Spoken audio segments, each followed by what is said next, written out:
I experienced a life changing incident on my way into work last January that altered the course of my life. Before I share the details of that pivotal moment, though, I need to give you some context to help you understand why it had such a profound impact. I entered this world as the unplanned child of teenage parents who were expected to marry and do the right thing. After just a couple of years, they seemed to have redeemed themselves of the disappointment that they had inflicted on their families. They graduated from high school and moved to a college town where they both worked during the day and took classes at night. When I was 5, my brother was born. Since we didn't have any relatives nearby, I had to grow up fast. Household chores became my responsibility, and I assumed the role of watching after my younger brother.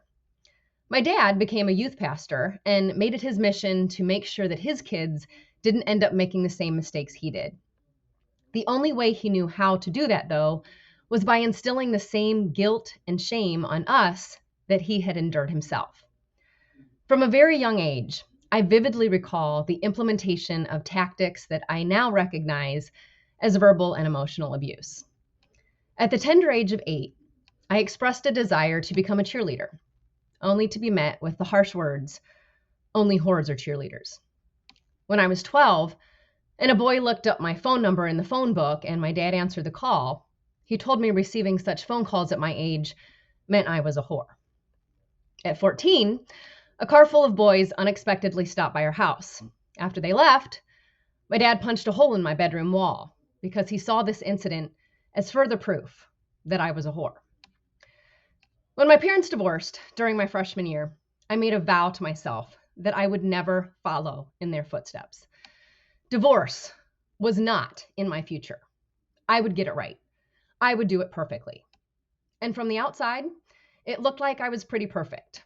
Throughout high school, I excelled academically, was president of student council, took center stage in my high school musical, and was even crowned homecoming queen my senior year. I was that girl, the one who seemingly had it all together, but underneath it all, I still felt like I wasn't good enough.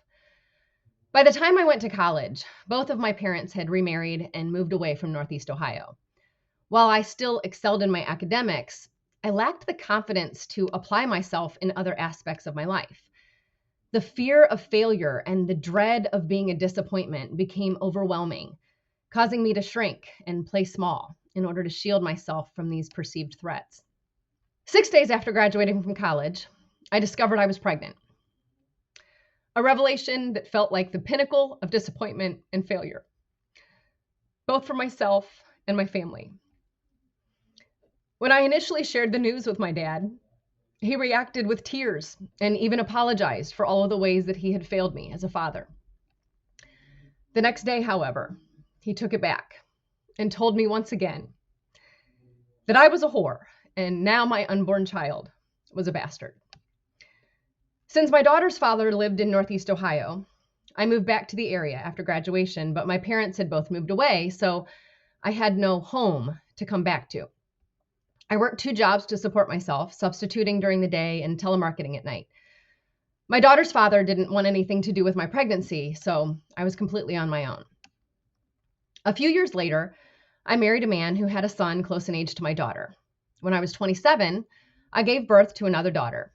I thought I had finally gotten it right. Embracing the role of a stay-at-home mom, I reveled in the family I had always dreamed of. But 10 years later, the illusion shattered. I discovered that my marriage had all been a mirage, and I went through a divorce that nearly destroyed me. I not only lost the family I'd always dreamed of, I also lost my son. Once again, I felt like a complete failure.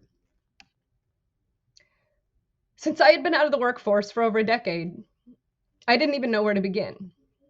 After taking a few courses to reinstate my teaching certificate, I started subbing, and then in the fall of 2011, landed a job here at Lawrence. That same year, I met and married a fellow colleague, Jim Willard. Trying to navigate a new teaching job and a new marriage while parenting our 3 teenage daughters proved to be an overwhelming juggling act. I worked 10 to 12-hour days and put in a minimum of 8 hours every weekend.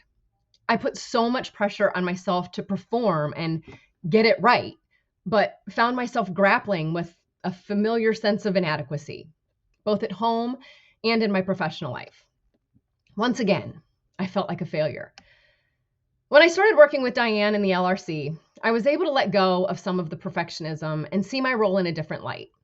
It freed up more of my time, enabling me to invest in meaningful relationships with students, both here and at home. In 2018, Jim and I opened our home to an international student from China, and during that time, we connected with a refugee family of 8 from Afghanistan whose father was killed by the Taliban. When I met them 5 years ago, many of you generously stepped up to offer support. And today, they are now like a part of my extended family. So I tell you all of this to bring you back to that cold and gray January morning in 2023 when I was driving into work. I had recently started listening to guided meditations through an app I had downloaded onto my phone. I wouldn't necessarily recommend meditating while driving, but nonetheless, that morning I stumbled upon an inner child meditation. I had never heard of an inner child or explored that realm before, so it piqued my curiosity.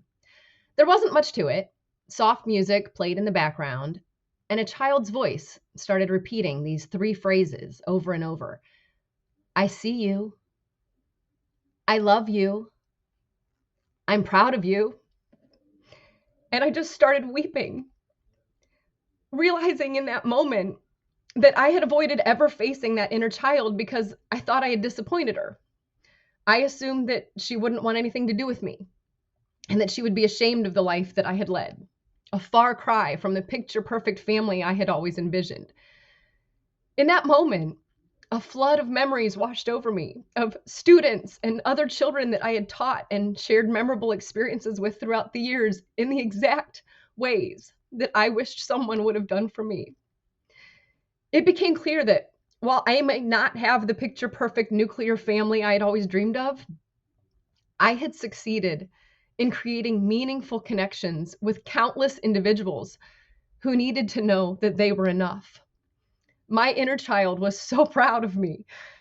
I realized I was giving to others what she had always yearned for herself, to be enough, just as she was, to be loved and accepted without conditions. Within a month of that encounter with my inner child, I enrolled in a program to become a life coach to help other people heal from the wounds of their childhood experiences that have made them believe that they're not enough. This part of my journey aligns with what has made me so proud to be a part of the Lawrence community for all these years. Our unique position allows us the opportunity to meet these students exactly where they are and give them the confidence to achieve so much more than they ever believed was possible.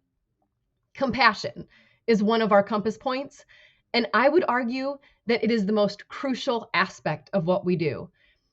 The compassion exhibited by every member of the Lawrence community is a powerful force actively working to heal the wounds that were inflicted on our students from adults. Many of their wounds originated from other teachers and adults in their lives who conveyed the message that something was inherently wrong with them, that they were a disappointment who would never amount to anything. When we're in the trenches, it's hard to see the impact we're making at times, but I see it every day in the students that are here and the ones that have graduated and kept in touch. They may not remember what you taught them, but they remember how you made them feel. And I will always remember how you have each made me feel as well. From the time I started working at Lawrence, I felt like I was a part of a family where we all support and encourage one another no matter our differences. I've recently made the painstaking decision to face some of my biggest fears head on, to take a risk while the voices continue to whisper in my ear that I'm not enough. Despite my lingering fear of failure, I've decided to step out of my comfort zone and embrace a new journey, committing to life coaching on a full-time basis. I'm scared out of my mind and hate the thought of leaving you all. But I know that little girl inside of me is now standing tall and proud. The journey ahead may be uncertain, but the resilience cultivated within these Lawrence walls assures me that I am indeed enough.